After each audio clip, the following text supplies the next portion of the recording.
Hello there. I'm going to report the results of further research concerning the oil rig disaster in the Gulf of Mexico. I reported about a conspiracy theory pointing to Iran as a party of interest earlier. I also mentioned that there are other parties that would benefit from the catastrophe. Today I'm going to explore a number of inconsistencies that may shed a different light on the current situation. Before I do that, allow me to list the players in this game. Transocean Ltd. is the world's largest offshore drilling contractor. The company rents floating mobile drill rigs along with the equipment and personnel for operations to oil and gas companies at an average daily rate of $142,000. That was the 2006 number. For its deepwater drill rigs, like the Deepwater Horizon, which can drill in ultra-deep ocean depths of 10,000 feet, equal to about 3,000 meters, Transocean's day rates extend as high as $650,000.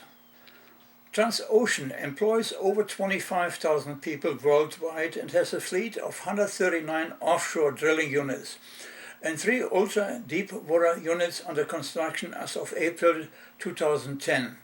It owns nearly half of the 50 or so deepwater platforms in the world. Stephen L. Newman is President and Chief Executive Officer of Transocean Ltd. While its global headquarters are in Switzerland, its U.S. headquarters are located in Houston, Texas. For tax purposes, Transocean has an office in the Cayman Islands. Now, the Horizon was an ultra-deepwater semi-submersible offshore drilling rig. The rig was built in 2001 in South Korea, is owned by Transocean and was leased to BP until September 2013. Like many other ships, Deepwater Horizon was registered in the Marshall Islands. In September 2009, the rig drilled the deepest oil well in history at a vertical depth of 35,000 feet or about 10,600 meters. Cameron International Corporation is another player.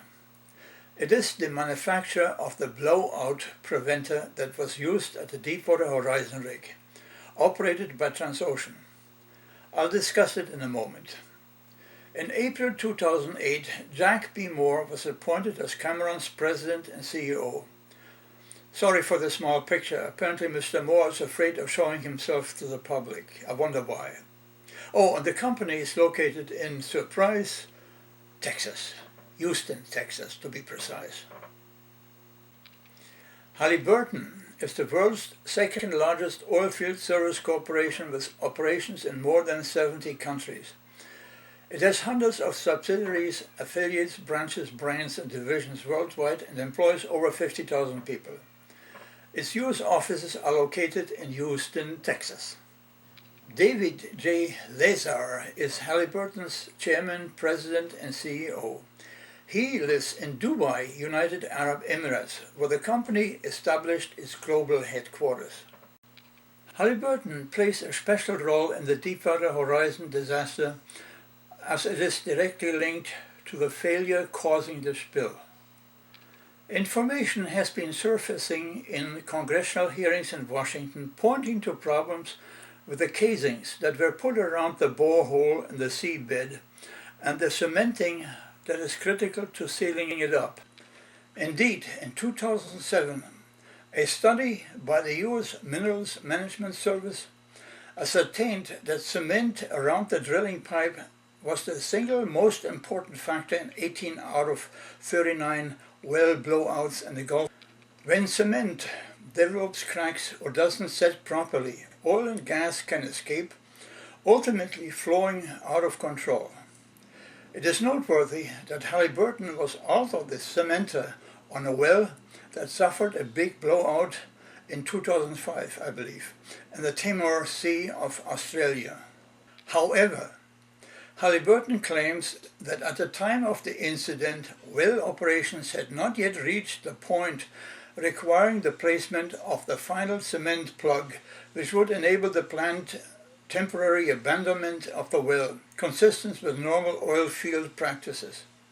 Or differently worded, the plug was not set in the Deepwater Horizon as its operations were about to be temporarily shut. Testimony before Congress pointed at the oilfield service giant Halliburton.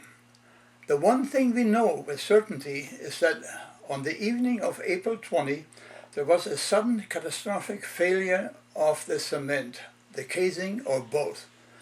The blowout preventer may have been damaged by debris from casing or cement. Probert, Halliburton's environmental officer, said his company was only following BP's orders.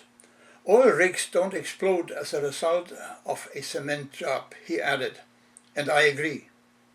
He claims, however, that Halliburton had just finished putting a cement plug at the well's bottom, that is about 18,000 feet below water. But BP wanted to finish the job as soon as possible in order to avoid paying the $500,000 per day rental fee on the rig any longer than absolutely necessary. At 5:05 p.m. of the day of the explosion, nearly 5 hours before the blast, the Deepwater Horizon's crew found unusually low pressures inside the riser pipe connecting it to the ocean bottom, suggesting there were leaks in the blowout preventer. The blowout preventer was manufactured by Cameron International. Blowout preventers, aka BOPs, are standard safety equipment on any drilling rig and consist of a series of valves that can be closed to shut off the flow of oil if the underground pressure of the oil threatens to overstress the rig. Transocean's Deepwater Horizon was using a Cameron-type TL double preventer. Representative Bart Stupak, head of the House Subcommittee on Oversight and Investigations, said its investigators had uncovered significant problems with the BOP, which is meant to stop sudden dangerous rushes of volatile oil and gas.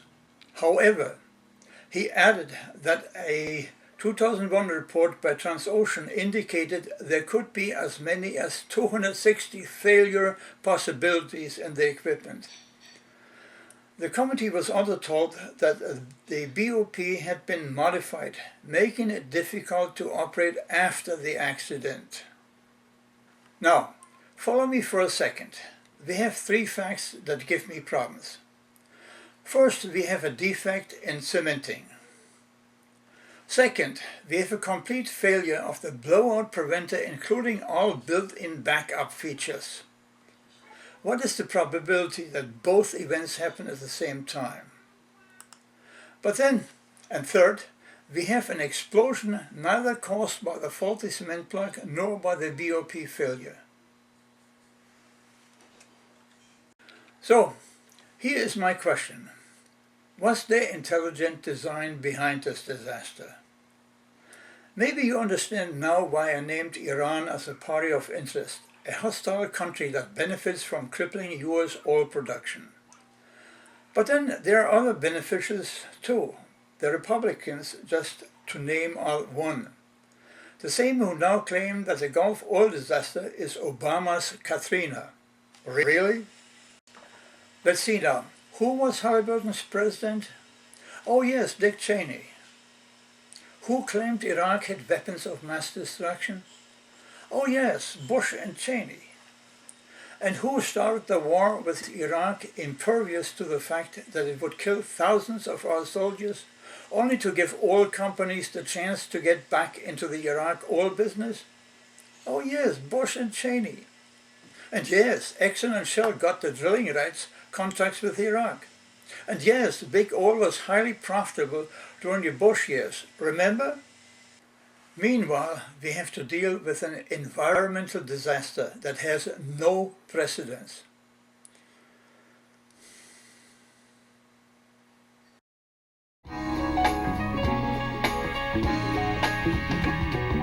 I'll see you soon.